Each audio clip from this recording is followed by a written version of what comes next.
بسم اللہ الرحمن الرحیم۔ السلام علیکم معزز طلباء کرام، آپ سب کیسے ہیں؟ آج ہم معطا امام محمد کے سبق نمبر 25 کو پڑھیں گے۔ آج کے ہمارے سبق کا عنوان ہے حیض کے دوران جماع کا حکم۔ آج کے ہمارے سبق کی جو عبارت ہے وہ ایک نئے باب سے، نئے چیپٹر سے شروع ہو رہی ہے، اور وہ باب الرجل یصیب من امرأتہ او یباشرها وہی حائض سے شروع ہوتی ہے، کہ یہ باب ہے کہ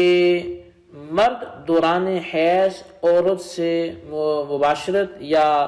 قریب اس کے جاتا ہے، تو اس کے بارے میں یہ احادیث ہوں گی اس باب میں۔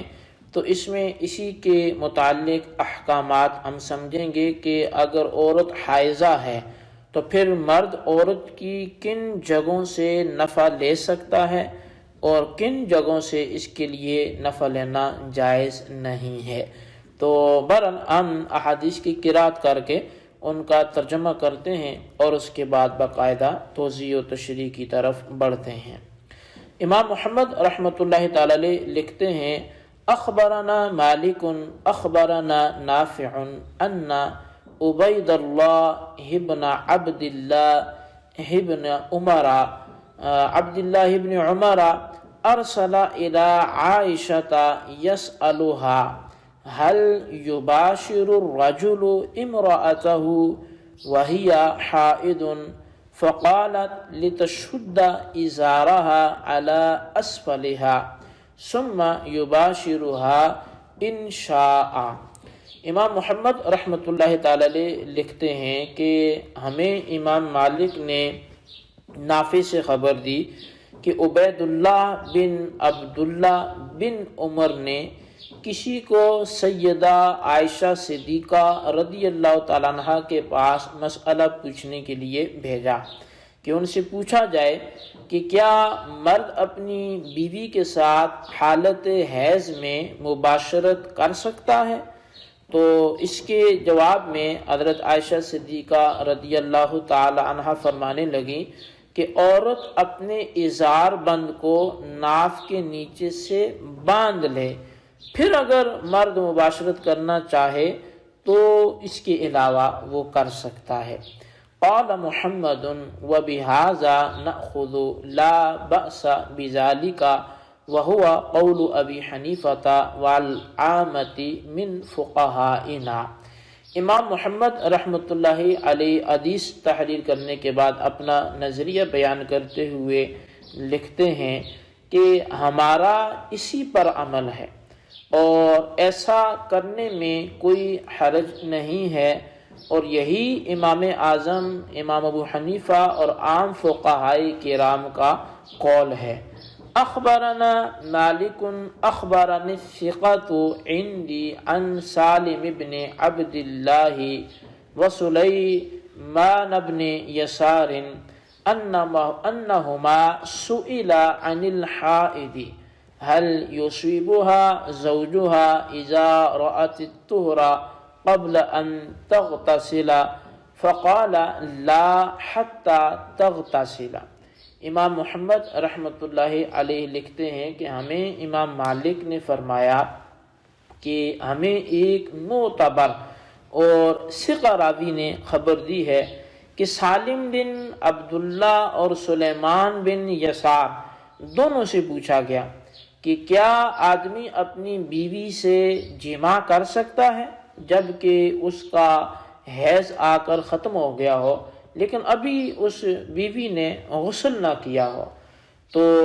دونوں سے پوچھا گیا تو دونوں نے فرمایا کہ نہیں کر سکتا جب تک کہ وہ غسل نہ کر لے، تو غسل کرے تو پھر یہ کر سکتا ہے۔ قال محمد وبهذا نأخذ لا تباشر حائض عندنا حتى تحل لها الصلاة او تجب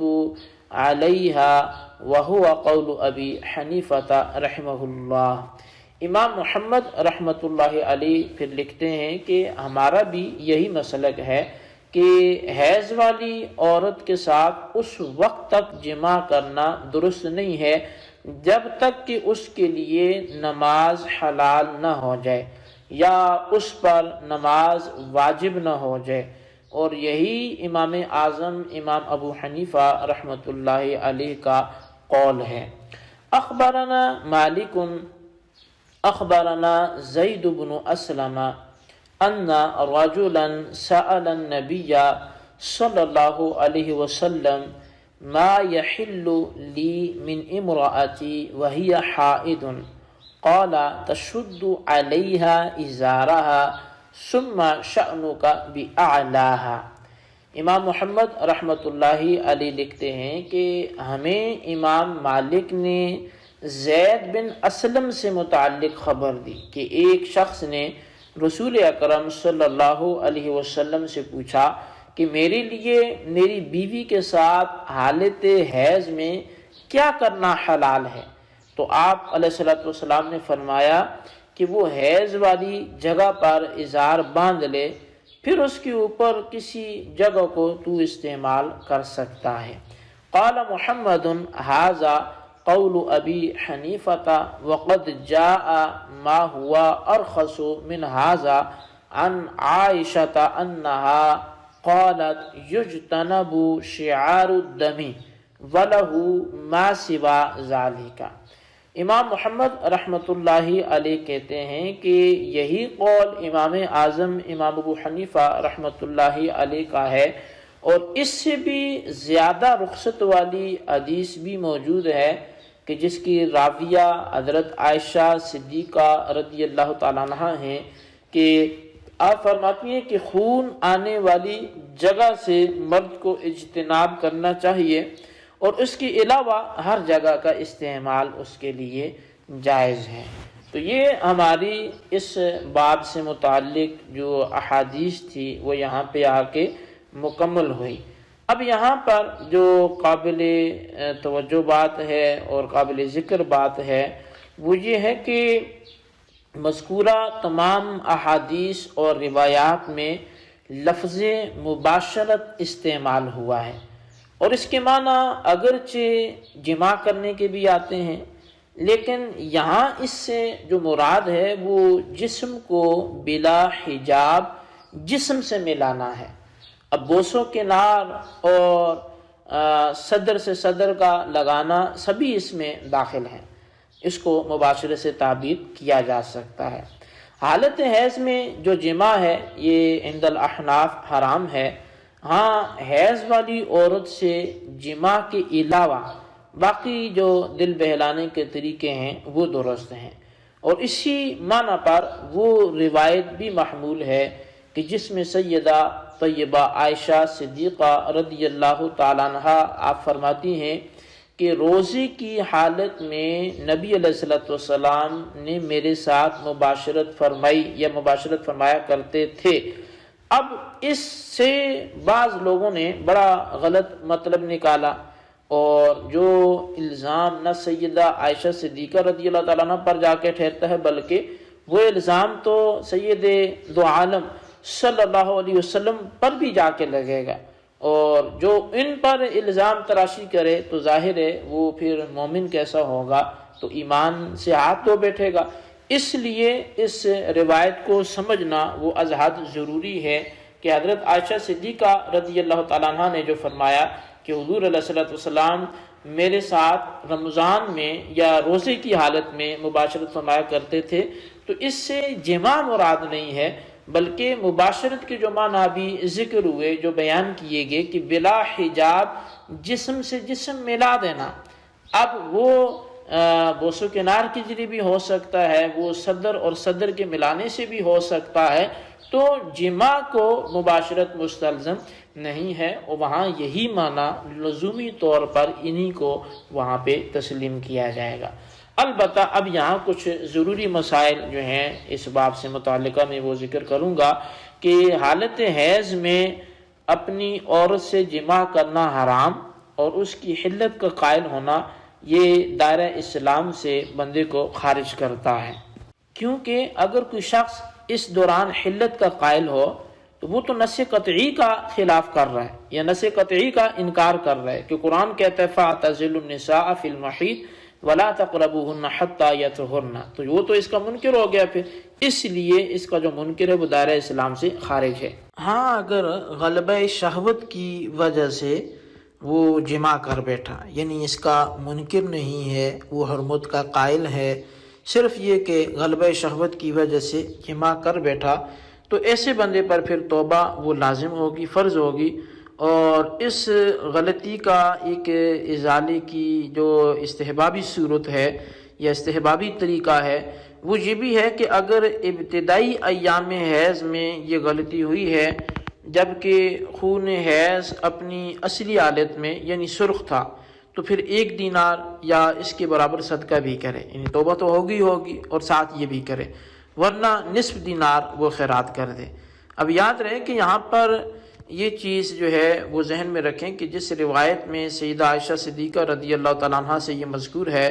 کہ حیض والی جگہ کو چھوڑ کر جہاں چاہے مباشرت کر سکتا ہے،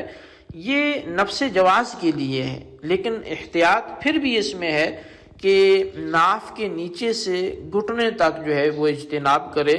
جبکہ وہ بالکل براہ نہ ہو، اور اگر اتنے حصے پر کپڑا لپیٹا ہوا ہے تو بقیہ حصے سے دل لگی وہ درست ہے۔ اور دوران حیض عورت جو ہے وہ روٹی بھی پکا سکتی ہے، بچوں کو کھلا سکتی ہے، بلکہ خاوند اور وہ دونوں مل کر کھانا کھائیں تو بہت اچھا ہے، اس سے نفرت کرنا درست نہیں ہے۔ ان تمام دل لگی کی باتوں میں یہ چیز بنیادی طور پر شرط رہے گی کہ کہیں یہ دواعی جمع نہ بن لیں، یعنی اگرچہ یہ امور میں اس طرف رغبت ہوتی ہے لیکن وہ بندہ اپنے اوپر دیکھے کہ اگر وہ ان کو یہ خطرہ ہو کہ وہ ان معاملات میں پڑنے سے جمع تک پہنچ جائیں گے تو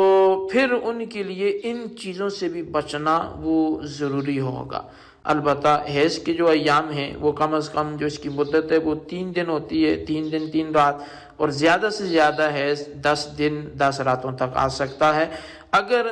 اکثر مدت آ کر خون رک گیا تو غسل حیض سے قبل بھی مرد اس سے جمع کر سکتا ہے، اور اگر مدت جو ہے وہ کم تھی اور آ کر ختم ہوا تو پھر غسل کر لینے کے بعد یا ایک نماز کا وقت گزر جانے کے بعد جمع کرنے کی اجازت ہوگی، ورنہ اس کے علاوہ اجازت نہیں ہوگی۔ اب اس فقہی مسئلے کو لے کر احناف پر ایک اعتراض ہوتا ہے، اور وہ یہ ہوتا ہے جی کہ دیکھیں 10 دن حیض آ کر غسل سے قبل